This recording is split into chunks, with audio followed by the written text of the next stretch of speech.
And so with the coup d'etat, we have Napoleon coming to power. At first, it was just, a consulate, right? So the French general had very many victories, and when he came home and, joined forces, this coup d'etat, the quick siege of power, he actually, theoretically, a republic, but in reality, he set up a dictatorship. Wah, wah, wah. So there was an executive branch. There was three members called the councils, and Napoleon was the first council. In 1802, he called himself Council for Life, which was approved by the vote of the people.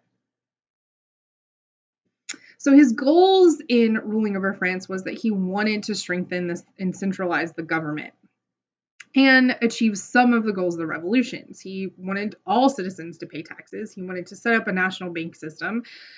He also dismissed corrupt officials. He set up lychees, which are government-run schools. He makes Catholicism the official religion, but he stressed religious toleration and even appoints all the bishops. Doesn't sound too bad.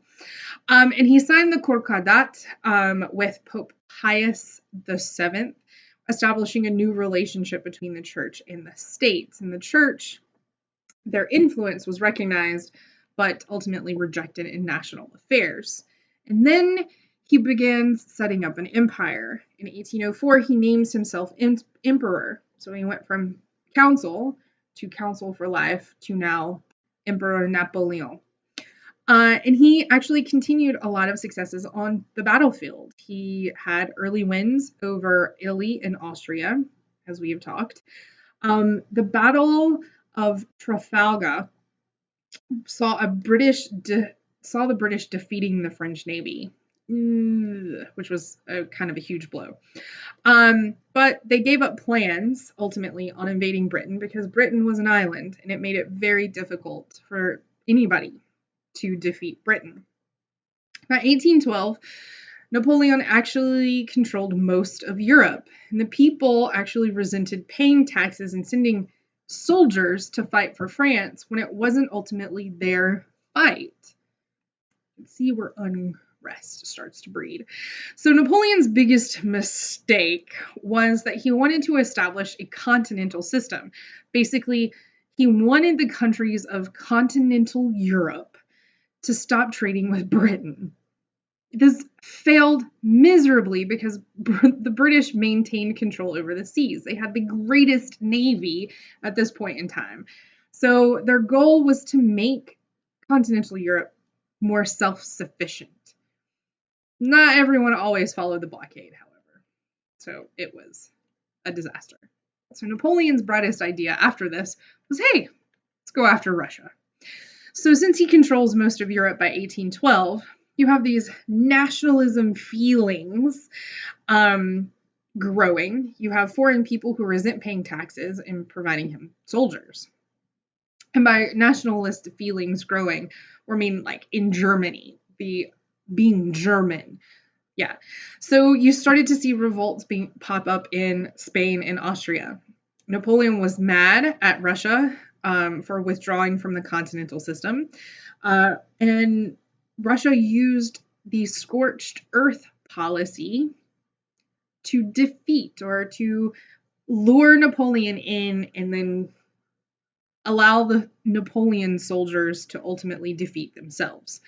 So scorched earth basically means that as Napoleon troops were marching in the wintertime, they would burn the villages to the ground, like everything. Food, shelter, blankets, clothing, everything, as they retreated. And when the bitter winter set in, they used it to fight instead of using weapons. And as a result, many of Napoleon's troops froze to death. His numbers went from 600,000 to 10,000 in the matter of weeks and months.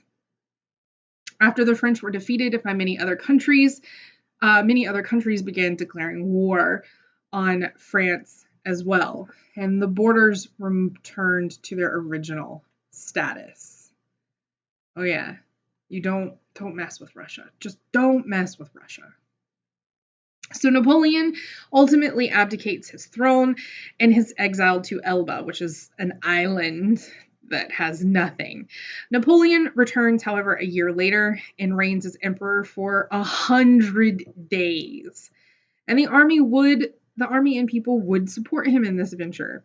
European countries advance and fear that Napoleon would take over Europe again.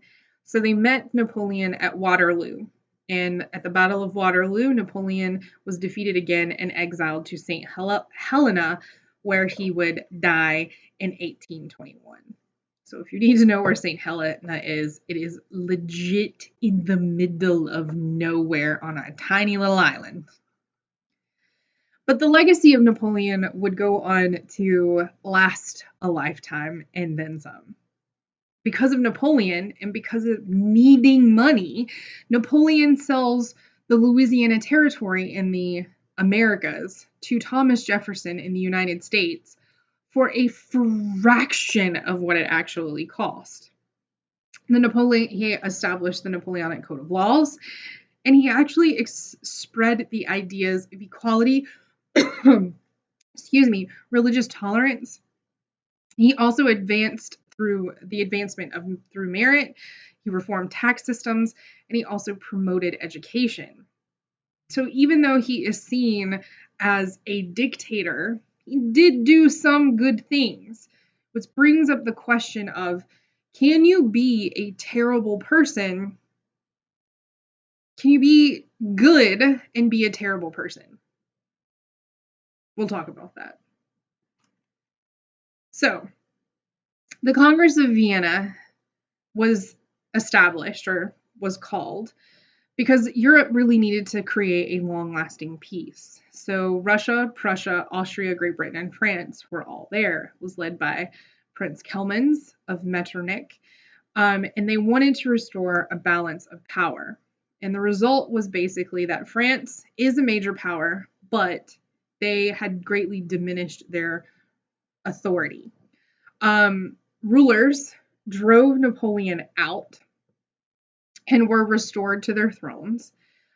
Nations of an entire continent cooperated for the first time in history, and it would give us what is ultimately the European Union that we know of today. Even though they still don't really get along, they found common ground enough to be able to move forward.